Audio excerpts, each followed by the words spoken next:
CLP-13, a relatively iconic locomotive, not only for its age and streamlined car body, but also for its bumpy history.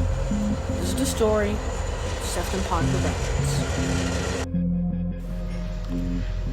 On Tuesday 17th, January 2007, CLP-13, owned at the time by Queensland Rail National, QRN for short, was making its way from Brisbane to Melbourne, classified as train 2BM7.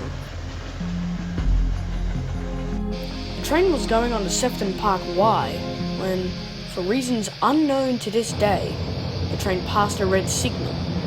The rail system has many catch points in case of such an emergency, and they were used.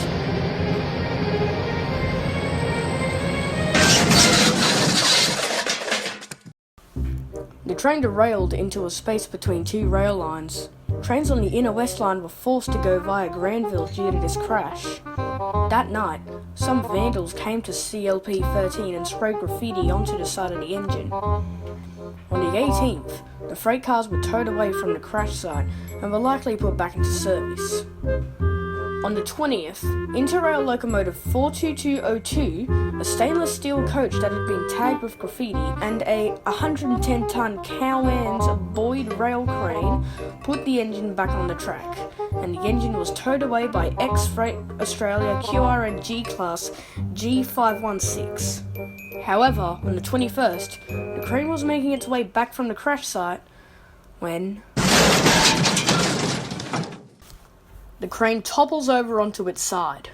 On the 22nd, two RailCorp high rail cranes came to the scene, as well as a flatbed lorry equipped with a crane of its own, which was also owned by RailCorp. On the 23rd, Interrail 42202, as well as the cars that were not flipped over, left the scene.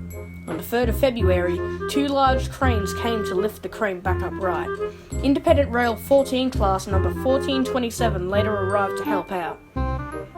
By the end of the day, the crane was taken away by 1427 and the track was finally fixed. The track is still used today by freight and the T2 Inner West line in a rush hour.